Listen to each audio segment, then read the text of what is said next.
Nakita tayo ng parang same idea sa mga teams natin going back into that Mad Bulls and Team Spirit. Yung Jawhead talagang ganables sa mga assassin meta natin ngayon eh. Kapag nabato ng ejector, syempre nandun na din yung kasabay na damage coming from the assassins, and if not assassins, nandun din naman yung mga gold laners natin or XP laner para mag-dish out ng damage. Pero most importantly, yung displacement ng ejector na yon, yung nagiging meet siya dito ng mga teams to start the team fight. Alright, pero ito I think kompleto na yung drafting ng ating mga teams, ladies and gentlemen. Ikaw, Oblivion and Ash, alam ko ang boto nyo TLPH 2-1, pero mapanood natin yan as we now head on to our game itself, ladies and gentlemen. By the way, this is a best of 3 series po, no? At laglagan po to papuntang lower bracket. Team Liquid PH versus Falcons AP Bren. Game number 1, Kilo Wash and Oblivion. Take it away. Alright, kung kanina walang PH team, eto, pinagsabay na mga kaibigan, dalawang PH ulit ang magbabakbakan. They've known each other for quite some time na nga. Team Liquid PH and Falcons AP Bren on this best of 3. Ang matatalo dito sa setting ito sadly mapupunta sa ating lower brackets, pero I think alam ng teams na eventually they will meet once again. Tingnan natin yan as to start off this game. Siyempre, tamang kuha muna. Tamang chill muna yung mga teams natin dito. As much as possible, minamadali nila yung pagkuha ng jungle camps. Pero ayun yung kalakasan ni JP. Mabilis siyang mag-leash ng red buff, diba? Mabilis nga mag-leash. Pero teka lang, first blood nakuha agad dito ni Carl TZ. Going in for a double Maginets indeed. Dito yung side ng Team Liquid PH. Nako, pero si Carl TZ naman ang kanilang unang sunod na masisipat. Though Kyle TZ rather, nakasibat din with that Finch Boy. So early 2-0 tayo dito para sa side ng Team Liquid PH. At dito na napakabilis na nakikita nga natin si JP. Sobrang ganables yung Jawhead niya dito, di ba? Kahapon pa gumagana to eh. Tapos si Kyle TZ pa, sobrang bilis niya nakuha ng level 4 niya dito, kaya nakapag 2-0 sila agad. Tama ka dyan, pero actually sobrang interesado ko dito sa thumbs ni Flap TZ. Ito yung parang legendary thumbs ni Flap TZ din yung mga pang 24-hour stream niya Ito yung mga gamit na hero ni Flap TZ So definitely mechanically memorize niya yan yung paggamit ng thumbs dito for the side of FCAP. Pero so far lead is on the side of Team Liquid PH. Teka lang, sa top side meron Tempest of Blades na nagamit si Kyle TZ, though Benny Cutie was quite ready that time. Na-dodge niya dun. Na-evade niya dun. Pero ito nga, si Kyle TZ mag-blue buff muna. Pero walang SS dito siling Nako, delicate naman sa may bandang gitna. Sanji na-itchamin pabalik. It's gonna be another kill for Few. 0-2 currently. 3-0 sa ating talaan. Team Liquid PH going strong on this early phases of our game.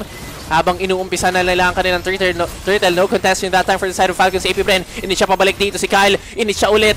Sabay kill na lang para sa side ng Team Liquid PH. Medyo hindi alam ni Flap kung saan siya mapupunta Nagkamali dito ng pwesto si Flap kasi alam niya naman na wala pang SS ceiling Hindi sila makapag-contest. Pero andito nga si Sanji, ginawa niya na agad si Flap TC kasi alam niya na walang kasama to Hindi go dito ang Falcons AP Bren, partner. Mahirap nga din talaga if ever wala yung Tempest of Blades na available for Kyle TZ. For currently, ang ganda nung pinapakita ng Team Liquid PH. Sobrang bilis nila dito, gumalaw. Oo, pero may itcha na naman sabay unstoppable force na lang din. Ogwen will be safely getting away that time. Pero nandito na yung paboritong combo ng mga kids. It's gonna be Few going in for that heart guard. Tapos kill na lang din kay Sanji. Medyo nagkamali ng pwesto dun si Sanji kasi meron siyang flicker, pero alam naman natin yung kakayanan ni Ling Sobrang bilis niyan kumilos Kaya ayun, nag-sing-sing lang dun si Kyle TZ. Nakakuha na siya dun ng isa. Yun ang kagandahan din dito. I mean, dama natin, kanina nabanggit natin yung magandang combo talaga. Ito talaga yung paborito ng mga duo talaga no? Yung kapag Ling ako, Angela ka na. Angela Ling nga. Angela Ling Uso yan, lalo na sa ranking. Usong-uso. And definitely gumagana ngayon para sa side ng FCAP. Great pick-off kanina coming from Kyle TZ. Somehow na-shutdown doon si Sanji. Ang ganda kasi nung early ni Sanji kanina, 2-0-2 actually. So somehow napigilan dito yung snowballing ni Sanji. Pero 4-1 tayo dito. Carl TZ as of this moment, naghahanap din ng mga possible ganks. Gusto niya ring bumawi dito na siya rin makakakuha ng kill against the side of FCAP. Kailangan dito siguro ng Falcon Saber na pumalag na sila dito sa next turtle kasi lumalaki yung gold gap natin, napakaaga pa lang. Meron na tayo agad 2k gold lead dito para sa Team Liquid. So, kailangan nila gawa ng paraan to agad sa ano pa lang. Kasi kilala natin si Cartesi, sobrang aggressive niya kapag nakuha na niya yung mga items niya. Definitely, pero sa may bandang gitna, muntik na dito si View.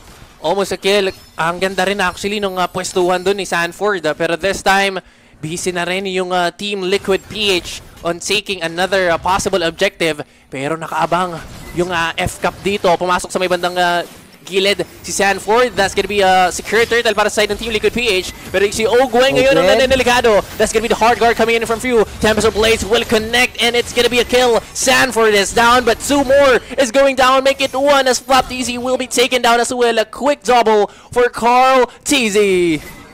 Ang ganda ng ginawa doon ni Sanji Parang on point lahat nung ginagawa niyang skill. Ang dami niya nababangat ng lantern eh. Ang dami niyang ginagawa dito. Tapos si JP pa bigla mo makikita na may paangat din. May paangat rin. So, puro sila paangat.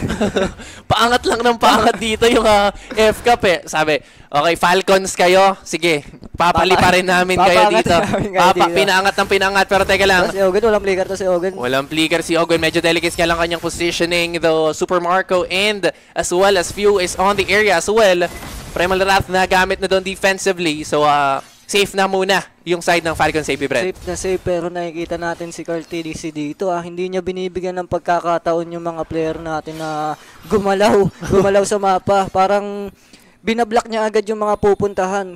Isipin mo si Carl TDC yun, jungle yun, ganun katapang. Oh man, ganun nga katapang eh. I mean, kita natin 402 on his KDA right now. Alam natin na item-wise, yes, may lamang siya sa karamihan ng mga members dito ng FCAP. So, kaya niyang possibly i-burst down yung ilan sa mga members ngayon ng Falcons AP Bren. Pero tingnan natin kung anong magiging sagot ng FCAP ngayon. Tingin ko hindi ito basta-basta papayag ng mga ganito eh. Hindi basta-basta papayag mga champion caliber natin dyan. Siyempre naman, pero Unstoppable Force will be used on to Ogwen. Naku, nag-primal rush siya pero ibabalik lang din and it's gonna be Sanford to complete that kill. Pero off-cam dito sa may bandang gitna, nabigyan din si Super Marco.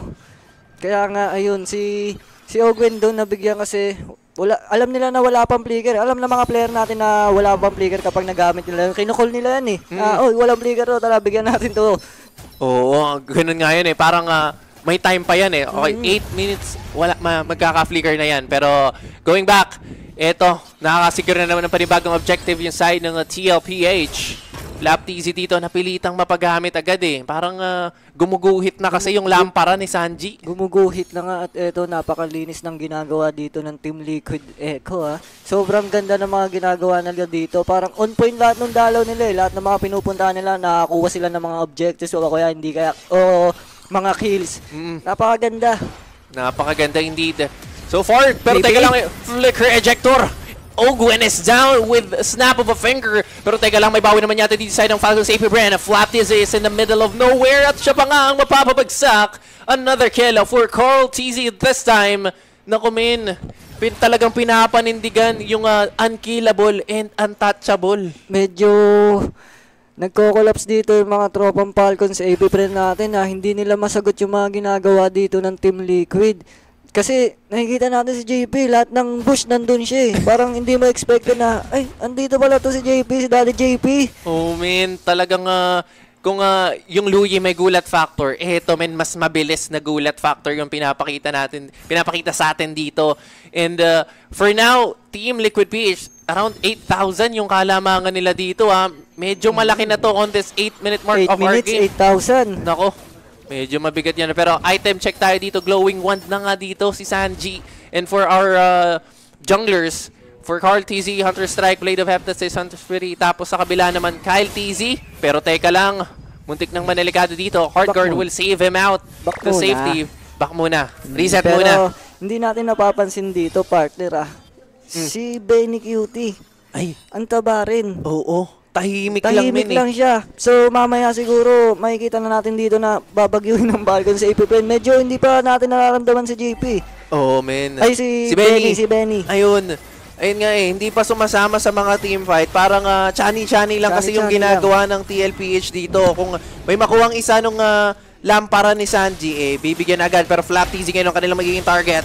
Flap TZ is up against 3, make it 4. Nandun yung Vengeance pero hindi yun sasapat dahil godlike na nga agad dito si Carl TZ and Falcons AP Bren.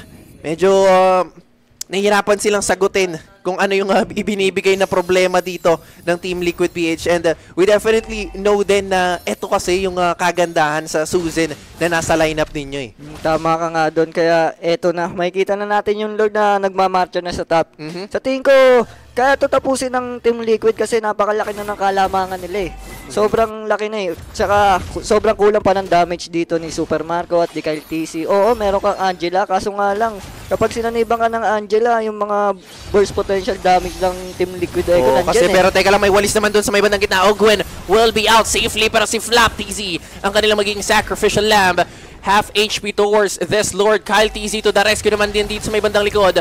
Pero nako, mukhang nahihirapan ngayon side ng Falcons AP Bren. Ogwen will be taken down as well. So may placing to win na lang sa may bandang likod si Benny Curie. Nag-change target sila dito on to Kyle. And he's gonna get taken down as well. Sabay lock-in na daw ang Team Liquid PH as game number 1 will go to the side of TLPH. Lagi natin sinasabi, speed lang. Speed lang, min. I mean, nabanggit natin kasi. Under 15, nabanggit mo kanina. Diba? Pwede ba tayo magbeton? Wala lang eh. Pero, Wala, sayang. pero naisusulat kasi. Naisusulat. Ladies and gentlemen, Falcons AP Bren.